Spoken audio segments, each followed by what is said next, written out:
A Deus toda honra e toda glória.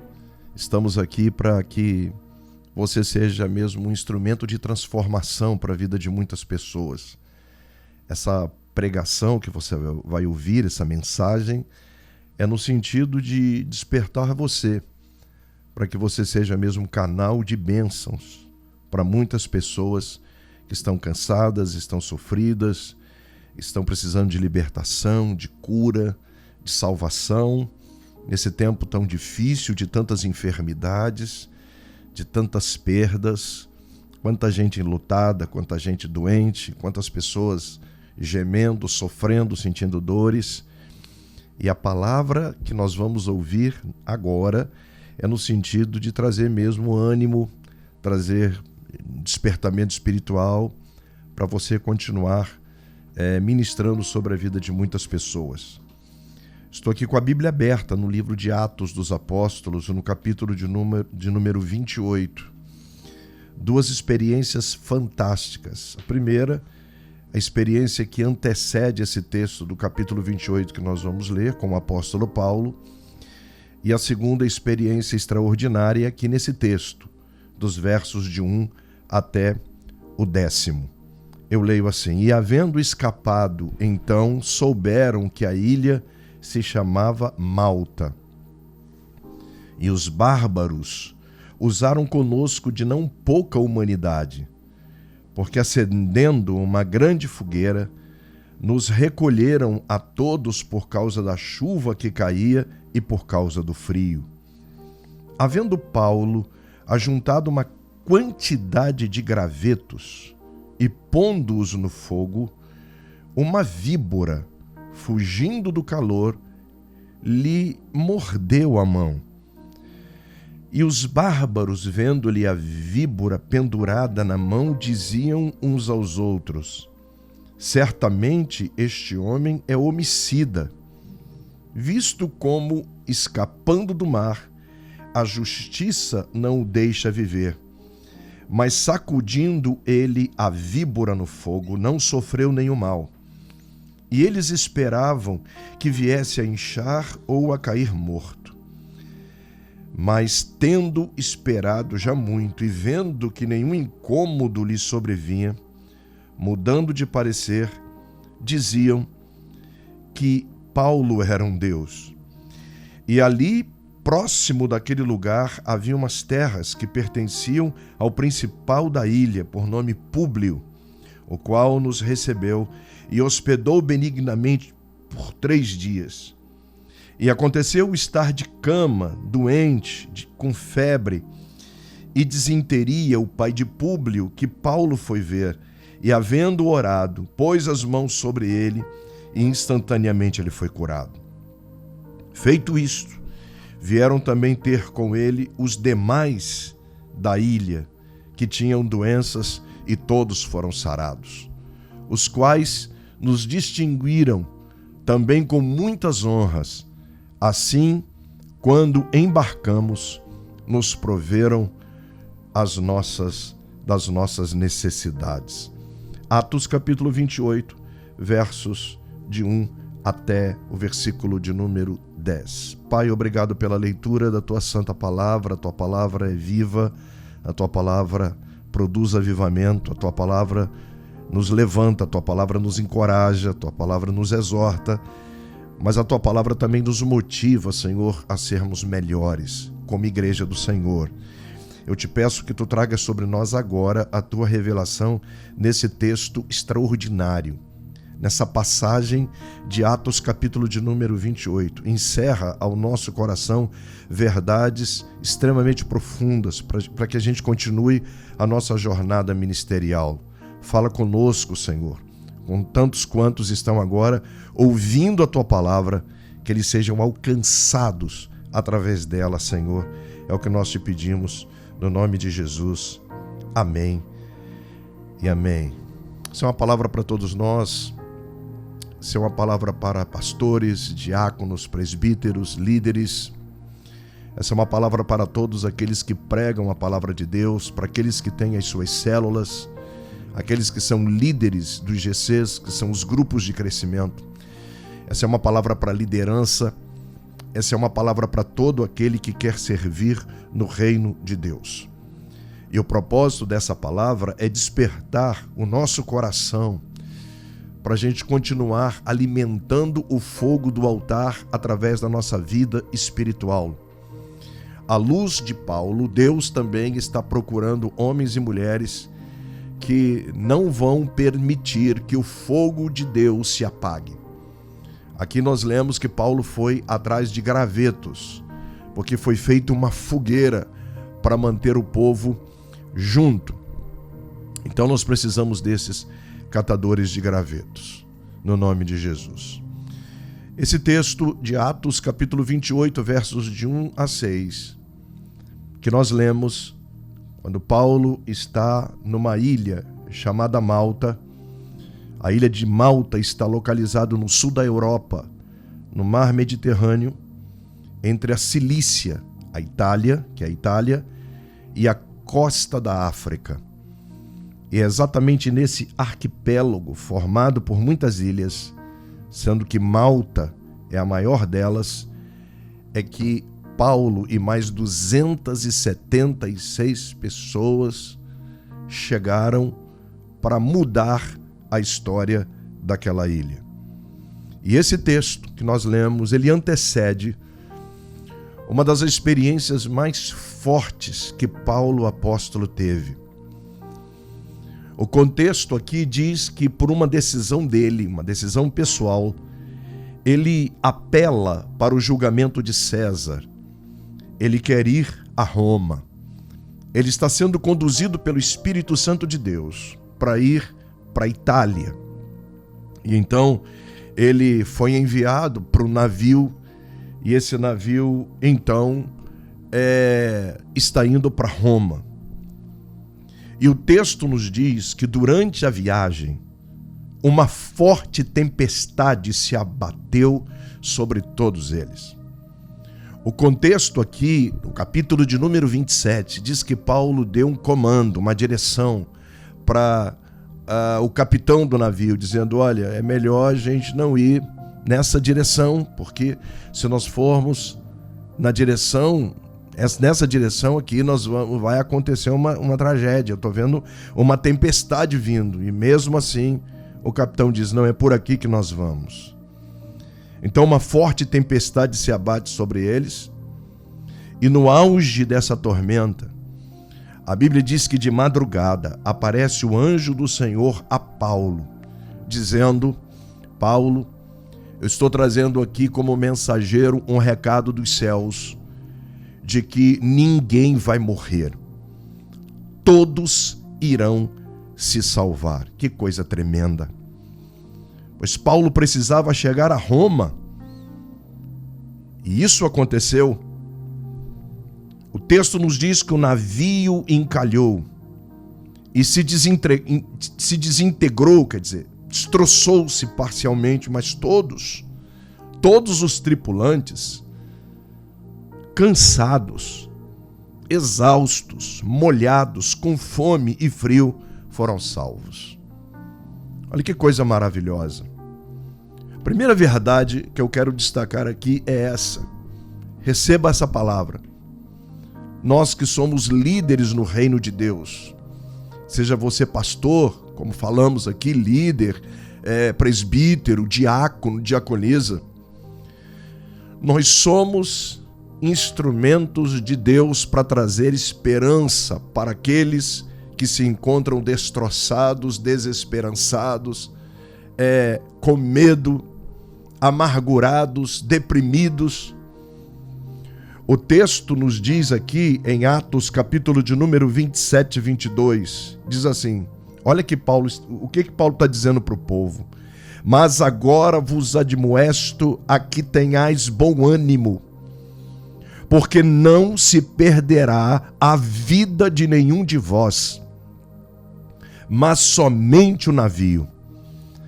Porque esta mesma noite o anjo de Deus, de quem eu sou e quem eu sirvo, esteve comigo dizendo: Paulo, não temas, importa que sejas apresentado a César, e eis que Deus te deu todos quantos navegam contigo? Quer dizer, 276 pessoas. Paulo agora vai pastorear 276 pessoas por um curto espaço de tempo, mas Deus está dando para ele.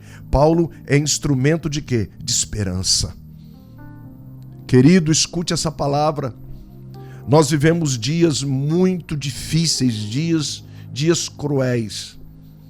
Enfrentamos um tempo de perseguição em todos os níveis, de doenças para todos os lados, de mortes precoces.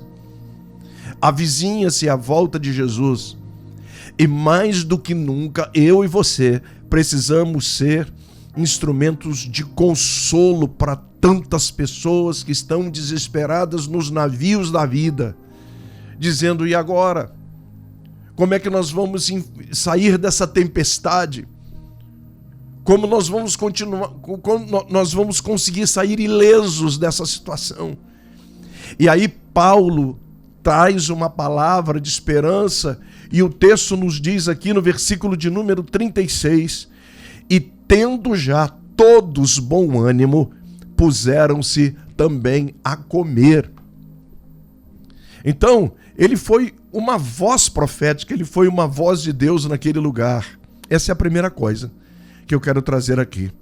Você tem uma voz, você tem dentro de você o evangelho, você tem dentro de você uma palavra que pode mudar a história de muitas pessoas. Domingo passado eu estava pregando na igreja sobre a história dos avivamentos, e eu estava falando sobre a Morávia. Eu estive lá em 2003, os moravianos, em que um conde chamado Nicolau Zinzendorf traz todos da Morávia para um foco: amar e servir a Jesus. Toda a Morávia é crente. E eles estavam saindo para fazer missões.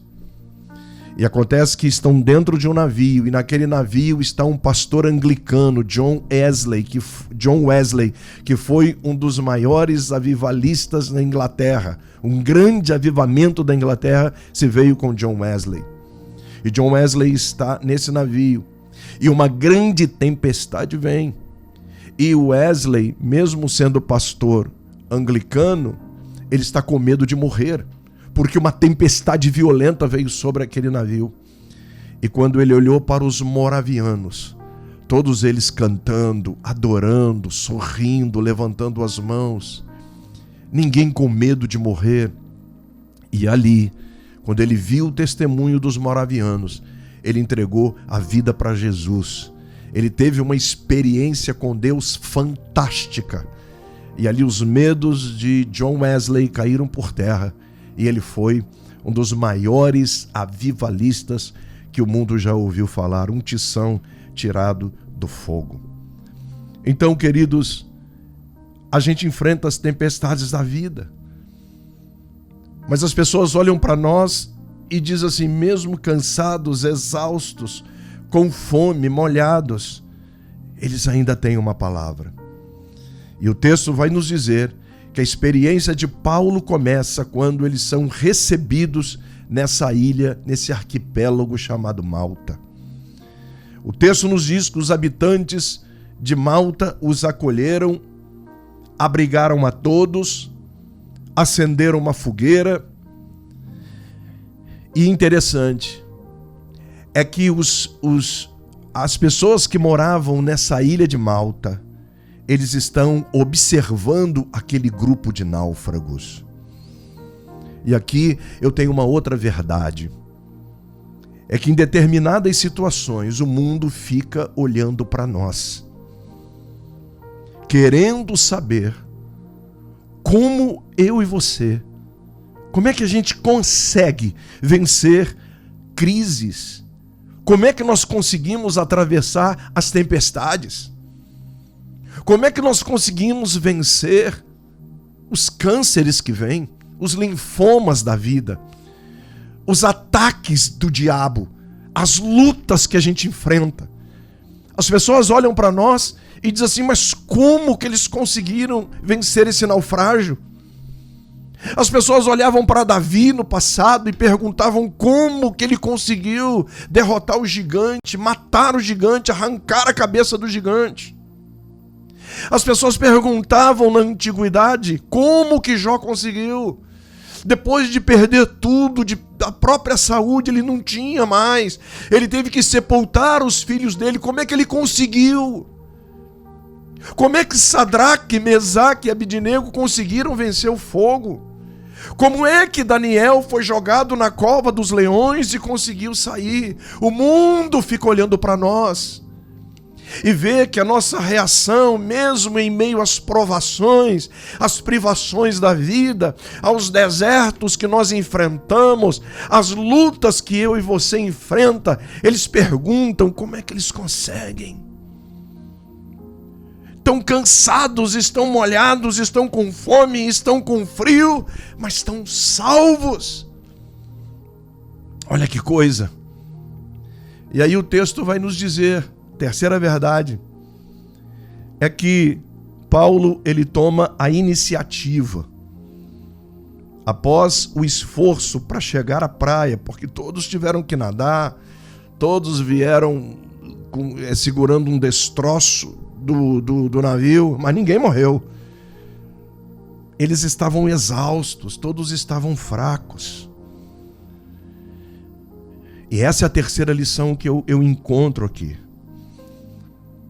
É que Deus, ele tem dado para nós forças para a gente levantar aqueles que estão exaustos. Aleluia. Aqueles que estão fracos. Porque o mais importante naquele momento era ficar o quê? Junto do fogo. É por isso que você tem que ser do fogo. É por isso que você tem que estar cheio do fogo. O fogo, ele não apenas seca a roupa, mas o fogo, ele também aquece o coração. Então, percebendo a necessidade de manter o fogo aceso, o que Paulo faz? Eu vou sair em busca de gravetos. Queridos, isso aqui é tremendo. Porque naquela situação, o calor ele era primordial, essencial. Para quê? Para reativar as forças de todos. Pense num instante. Será que nós agiríamos assim? Depois de uma viagem conturbada, difícil, cansativa, problemática, depois de enfrentarmos uma crise violenta, talvez você dizendo, como é que eu vou sair dessa situação? Estou enfrentando uma crise financeira. Outros dizem, como é que eu vou conseguir enfrentar esse problema no meu casamento? Outros estão enfrentando um problema com os filhos. Outros estão enfrentando uma crise emocional. Outros estão diante de situações traumáticas da vida, dizendo, meu Deus, como é que eu vou conseguir? O calor era essencial para reativar as forças de todos. E será que a gente agiria como Paulo, depois de uma viagem assim? A gente ainda teria fôlego para dizer, eu estou de pé, para dizer que eu quero que esse povo continue vivo, o Senhor me entregou todos eles nas minhas mãos. Será que a gente ainda tem força para ir na igreja? Será que a gente ainda tem força para orar? Será que a gente ainda tem força para dobrar os joelhos? Será que a gente tem forças para continuar? Ou será que nós estamos desistindo? Será que nós estamos perdendo para os temporais da vida que se abatem contra nós? Será que nós estamos como alguns do deserto que ficaram no meio do caminho porque, ao invés de adorar por tudo aquilo que eles estavam vendo, o maná descendo do céu, o pão quentinho em que eles podiam comer, e quando cessou o maná, o Senhor mandou codornizes, e assim, e o povo vendo milagres, e a nuvem de dia, e a coluna de fogo à noite, e o Senhor protegendo o povo, e o Senhor dando vitória para o povo no deserto, e o povo caminhando, os pés não incharam, as roupas não envelheceram, Deus andava com eles, Deus ia na vanguarda e na retaguarda dando vitória, e mesmo assim murmuraram. Quantas pessoas estão ficando no meio do caminho? Será que a gente ainda tem fôlego para ir à casa de Deus? Será que a gente ainda tem força para estar nas reuniões? Depois de um dia de desafios, de contratempos, será que a gente ainda manifesta ânimo para ir buscar gravetos e manter o fogo do Espírito aceso? Será que a gente ainda tem lenha para queimar? Porque sem a lenha, a fogueira se apaga. Há uma palavra lá em Levítico que diz que o fogo do altar, ele não pode se apagar, porque quando o fogo se apaga, todos sofrem. Então, o que Paulo está fazendo? Eu vou lá buscar gravetos. Ele toma a iniciativa. Ele tem um foco. Não perca o foco. Porque há muitas pessoas que estão olhando para você. Talvez você não saiba. Eu conheço maridos que se converteram por causa do testemunho da mulher dentro de casa. Eu sei de mulheres que hoje estão pregando a palavra de Deus, estão dando testemunhos nos púlpitos do Brasil e fora do país, porque o marido foi um exemplo.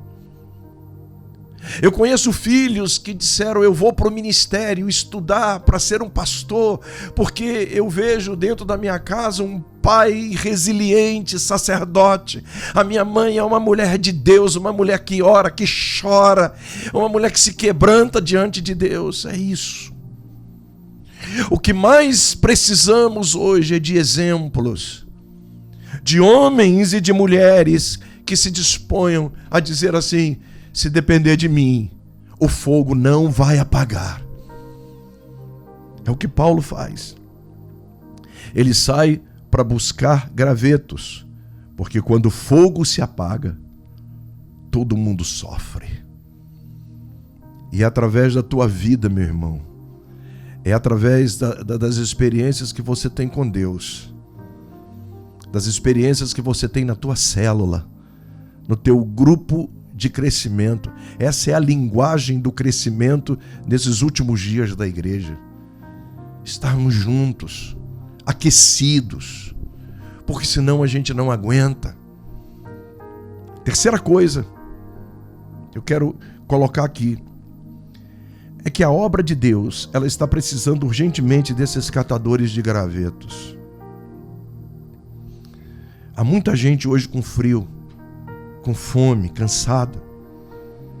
Muitos chegam à igreja para aquecer a alma e o espírito e não estão encontrando o fogo aceso. Paulo não ficou esperando que alguém se dispusesse a sair e alimentar aquela fogueira. Ele mesmo foi. Ele mesmo foi buscar. Porque ele era um dos prisioneiros e devia estar sob forte vigilância.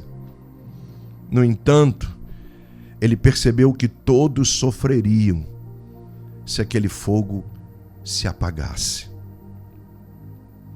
Essa deve ser a nossa atitude diante dos desafios que a gente enfrenta hoje como igreja. Cansaço, fome ou compromissos não podem nos deixar passivamente sentados. É hora de levantar. É hora de estarmos juntos na casa do Pai. É hora de darmos uma resposta, de dizermos para nós mesmos: Senhor, eu quero ser instrumento de bênção para a vida de alguém, eu quero ser instrumento de esperança para alguém. Uma palavra, você pode pegar aí o teu celular e ligar para alguém. Isso funciona. Quando eu percebo lá no Ministério Filadélfia que alguns estão sumidinhos, a gente tem um WhatsApp. A gente ainda tem um telefone que a gente pode mandar uma mensagem para alguém dizendo: estou sentindo a tua falta. Para dizer: você é importante. Para dizer: olha, você está fazendo falta aqui, volta para a casa de Deus. Talvez pessoas estejam cansadas, estejam descompromissadas, mas a gente não pode ficar passivamente sentados. Deus quer que nós nos levantemos. Neemias Como nós precisamos hoje, nesse tempo tão complicado, onde muitas pessoas estão desanimando, onde muitas pessoas não estão sem forças para ir na casa de Deus. Deus está falando com você que está me ouvindo essa palavra agora. Você que está cansado, você que está exausto, você que perdeu a força, você que não tem ido à casa de Deus. Nós precisamos de uma geração de Neemias. Neemias estava na Pérsia. Ele estava no palácio. Ele era governado pelo rei Artaxerxes. Ele estava na cidadela de Suzã, diz a Bíblia. Quando de repente chega os seus irmãos, Anani, e vai até ele. E ele pergunta: como é que está o meu país? Como estão os meus irmãos lá na província? E Anani diz para ele: eles estão em profunda miséria. E o que Neemias responde é: eu não posso ficar aqui sentado. Eu não posso ficar aqui no ar-condicionado, deitado, descansando, enquanto a minha nação está com as portas queimadas a fogo, onde o muro foi destruído. Eu preciso fazer alguma coisa. Eu preciso me levantar. Então a gente precisa levantar para ajudar aqueles que estão em profunda miséria. E a igreja precisa desses homens e de mulheres que saiam para aquecer o fogo, porque o fogo do altar, ele não pode ser apagado. Concluindo, para a gente manter o fogo do altar sempre aceso, a gente precisa de homens e mulheres. Precisamos de mais lenha, porque mais forte será o fogo. E quanto mais fogo, mais poder, mais graça, mais libertação. Paulo aqui, ele está cheio da unção de Deus. Uma serpente mordeu, mas sabe o que aconteceu? Ela foi jogada no fogo. E todos achavam que Paulo ia morrer. Não, Deus era com ele.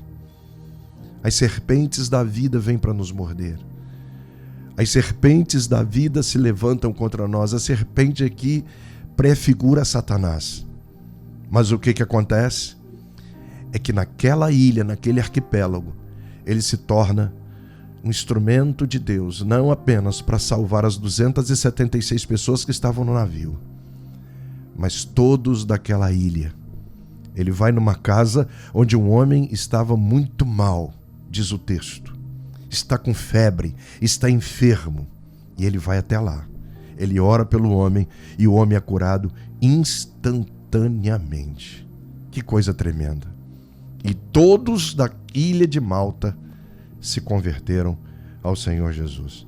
Deus tem um propósito com você. Eu quero dizer que Deus não desistiu de você. Pastor, pastora, diácono, diaconisa, presbítero, presbítera, você que me ouve, o teu ministério não acabou. E quando Satanás diz assim, acabou para você, o Senhor brada dos céus, só está começando. Então levanta, porque você é um instrumento de esperança e de consolo para a sua geração. Fique com essa palavra em nome de Jesus.